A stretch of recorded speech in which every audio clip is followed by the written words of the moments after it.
ይበቃሻል። ከዚህ በላይ አትዋረጂ ማይ ሲስተር በቃሽ። ሰላም እንኳን ስትዩ እንዴት እንደገፈተረሽ እያየሽው እኮ ነው እንዴ። ሰው ግድዱ ውደዱኝ ማለት አለ እንዴ? እህቴ ተከብረሽ ቁጭ በይረ በቃ እውነቴን ነው ምልሽ። ከዚህ በላይ አትሂጂ። ሰዓትሽን ደግሞ መለሰልሽ አለቀ። ምክንያቱም ከአንቺ ጋር መሆን ስለማይፈልግ አንቺን ጠልቶ ገንዘብሽን መውሰድ የለበትም። ይሄ አግባብ ነው። አንዴ አዳምጠኝ። ሰዓትሽን ይዘሽ ሂጂ። መጀመሩ ነው ኤፍሬም የሚመለሰው። ለምሮ እንደዚህ በእርግጥ ስጦታ ነይኖ አይመለስም። ነገር ግን ደግሞ የማይፈልገው ነገር ስለሆነ ከአንቺ ጋር ምንም ነገር መሆን ስለማይፈልግ ከዚህ በኋላ የአንቺን ነገር ምንም ሊፈልግ አይችልም። አብርሽ አለቀ። ታተረዳሽ ገድለው በእግዚአብሔር አብርሽ ሰማኛ እንዴ ይኸውልህ እግዚአብሔርን ስታው አለማድረግ ትችላለህ፣ መብት ነው። እኔ ወደኸዋል ብዬ ስላሰብኩኝ ነው ስታውን ረጅም ጊዜ እያደረግከው የነበረው አይደል?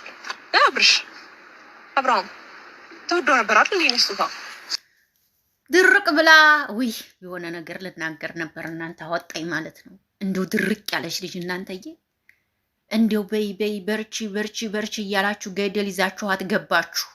ስታውን መለስ ምን አመጣው አብርሽ? ረዳ የሞከረ አረ ሳነካው ልጁ ነው እንዴ? እግዚኦ እግዚኦ ሄርሚላ እግዚኦ እግዚኦ ሄርሚላ፣ እንደው ምን ይሻልሻል? በመድኃኒዓለም ስም ስነ ስርዓት የለሽም እንዴ? እሺ ይቅርታ ስለነካሁት ይቅርታ። ግን ደግሞ ይሄን ሰዓት መቀበል አልችልም እኔ። ካልተቀበልሽ ወርወረ ነው እንሄዳለን። ካልተቀበልሽ ነው አመጣው ሰው ታብይ ነው። ስለዚህ አክብር። ሰላም ጤና ይስጥልኝ። ውድና የተከበራችሁ የአቢ ቤተሰቦች እንዴት ናችሁ? ደህና ናችሁ? ያለሁላችሁ ደህና ነኝ እግዚአብሔር ይመስገን። በያላችሁበት ዓለም ዳርቻ ሁሉ ሰላማችሁ ይብዛ። ለዚህ ቤት አዲስ ከሆናችሁ ቤተሰቡ ነው አብራችሁ ላላችሁ አመሰግናለሁ። ሰላም ፍቅር ጤና ከእናንተ ጋር ይሁን እያልኩ በአዲስ ቪዲዮ መጥቻለሁ። ወደ ቪዲዮ እኮ እየሰጠንሽ ነው፣ ከሚወረወር እየሰጠንሽ ነው። እኔ እኮ ክብሬን የሰጠሁት ማንተ ብለህ ነው እንጂ ይሄ ልጅ እንደዚህ አያስብም። አብርሃም አንተ ፈልገው ነው አብርሃም የእሷ ሰዓትም የእሷ ስጦታ ትፈልጋለህ እና በቃ ከእሷ እንዴ በተሰማሽ አልፈልግም አለሽ። አልፈልግም የሚልሽ ሰው ጋር ምን መለከስከስ አስፈለገ? ወተሽ አትሄጂም እንዴ ከሰው ህይወት? ወይስ ዩቲዩብ ካላብርሽ አይሰራም? አልፈልግም አለ። ከዚህ በኋላ ሌላ ሰዓት ከቻለ አድርጌያለሁ እና ደግሞ የሰጠሽኝ ስጦታ ሰጥቼው ይሄ በራሱ ፍላጎት እንደሆነ እኮ እየነገረሽ ነው። ስለዚህ እንጂ ሰዓትሽን ይዘሽ እንጂ ሄርሜላ ካሁን በኋላ ደግሞ አብርሃም ጋር መተሽ እንድታስጨንቂውም ሆነ ሌላ ነገር እንድትፈጥሪ አልፈልግም። ከአንድም ሁለቴ ተደጋጋሚ እየነገርኩሽ ነው። ገብቶኛል። ግን ደግሞ እኔ ሰዓት ውስጥ ብዬ ዛን ቀን የጠየቅኩት አታዋርደኝ በአደባባይ ትላለች አክስቴ። ለካ እውነቷን ነው። ከዚህ በላይ ውርዴት ይበቃሻል። በቃሽ። አብርሽ ግን አድናቂ ነኝ። ማርያምን ይመቻባት። ጀግና ብያለሁ።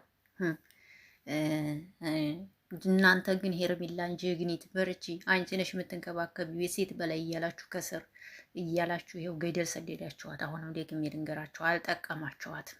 ገርኩ ነው እኮ መደጋገም አይጠበቅብኝም። ኤፍሬም ሰዓቱ ሲያልኩት የኔ ሰዓት የት ሄደ ምናምን ማለት አይደለም። ግን ይሄን ሰዓት ሌላ ሰዓት ማድረጉ ለምን አስፈልገ? እኔ ሰዓት አያስፈልጉም። ረጅም ጊዜ እጁ ላይ የሚያደርገው ሰዓት ነበረ። ገባህ አይደለ? እስቲ ሌላ ምርጫ አንዳንድ ጊዜ ሊያደርግ ይችላል እንጂ የኔን ሰዓት እንደሚወደው አውቃለሁ። እና ለምን ማወቅ አስፈለገ? ስጦታዬ ነው። ገባህ አይደለ? እኔ አብርሃም የሚሰጠኝን ነገር ጥየውም ስንካም ብዬ መልሼለት አላውቅም። ክፍተት ስላለብን መልስለት። በቃ ሄርሜላ ተረጋጊ። አብርሽ ወደ ሚስቱ ተመልሷል። እንግዲህ ሰማይ ተወጫለሽ፣ ምድር ትገቢያለሽ፣ ትዘልያለሽ፣ ምን ትያለሽ? ምንም አላውቅም። ወይም ደግሞ ዛሬ ላይ እናንተ አብረን ስላልሆነ ስጦታ መመለስ አይጠበቅብህም። ገና ለገና በሁሉ ስለተገዛ ማለት ነው። እሺ አብርሽ ነው ያልቀበልም ይሄ ነገር እግዚአብሔርን ልቀበል አልችልም። እሺ እሱማ ያኑሽ ካልተቀበልሽው እየነገርኩሽ ነው። ካልተቀበልሽው አብርሃም ስለማያደርገው እዚህ ወርውረ ነው እንሄዳለን። ሰዓቱ ግን ከፈለግሽው እንጂ አንድ ነገር ልበላችሁ ሴቶች፣ በማትከበሩበት በምትረክሱበት ቦታ አትገኙ። አሁን ይቺ ልጅ ህዝብ ፊት ህዝብ መሀል ነው የገባችው። የእውነት አሁን እንኳን ሌላ ሰው ጋር ብትኖር ይቺ ከዛ ጋር ስትጃጃል የነበረችው ወድሃለሁ እያለች የሰው ባላ እየተንጠለጠለችው እየተባለች ነው የምትቀመጠው። እመኑኝ ማለት ነው። በእግዚአብሔር የስጦታ ግን እንደዚህ ይደረጋል? አይፈልግም። ካልፈለገው በግድ ነው። እሺ ካልፈለገው አታድርገው፣ በቃ ችግር የለውም። ግን ቢያንስ አንተ ጋር ይቀመጥ። ስጦታ እንዴት ብዬ ነው አንጀቴ ተቀብሎ? አይ መድኃኒዓለም ያንቺ ነገር ይሄ የሚላ እውነት በጣም ነው የምትገርሚው። ለማንኛውም እግዚአብሔር ልቦና ይስጥሽ። የሰው ባል ላይ መጥቶ ትምህርት ይሆናችሁ። ማንኛችሁም ብትሆኑ ሰው ባል ላይ መታችሁ ጥልጥል የምትሉ ዝም ብላችሁ በዚህ ትምህርት መውሰድ ትችላላችሁ ብዬ ነው የማስበው ማለት ነው። ምን ልበላችሁ ማርያምን፣ እኔ በጣም ነው የተገረምኩት። የምሬ ነው የምላችሁ። በጣም በጣም በጣም በቃ አብርሽ አለቀ። ከሚስቱ ጋር መሆን 100% ነው የሚፈልገው። አለቀ። ከልጁና ጋር ሲጀመር ከልጁና ጋር ለምን በፍጹም ሊለያይም አይችልም። አለቀ ጋይስ። በቃ ሄርሜላ መውጣት መሄድ ያለባት ከሰው ህይወት። አለቀ። አብርሽ ጀግና ነው። ምክንያቱም የሆነ ስበብ ፈልጎ እንደዚህ መራቂያ መንገድ ፈልጎ እንደዚህ መራቁ በጣም ለእኔ ትልቅ ነገር ነው ያየሁበት። ምክንያቱም በቃ እንለይ ምናምን ብሎ ሳይለይ በዚህ ሰበብ አድርጎ በቃ ከህይወቷ መውጣት መራቅን ፈልጎ ርቋል። አለቀ ጋይስ። በቃ ይሄ ነው። ይህን እያወቀ ደግሞ በቃ ታለ ደግሞ እሷ ማረፍ አለባት። በቃ መተው አለባት። እሷ ሌላ ሰው ጋር ሰራም እንዴ? ሌላ ሰው ጋር ሌላ ሰው የለም እንዴ? ኢትዮጵያ እውነቴን እኮ ነው። ከኤፍሬም ጋር ስሪ፣ በኤፍሬም ጋር ሳይሆን ከዳኒ ጋር በቃ ከዳኒ ጋር ሆነች ስሪ። ያለቀ። ዳኒም ብቻውን ነው፣ አንቺን ብቻሽን ነሽ። አብራችሁ ስሩ፣ እንዲሁም ህዝብ ይወዳችሁ ይሆናል። በቃ ከሰው ህይወት ውጭ ካላስ ሄርሜላ። የሰው ልጅ አንዴ ነው የሚነገረው። አንዴ ሲነገርሽ ላጥ ብለሽ ለመውጣት ሞክሪ። ለምን እንትን ታያለሽ?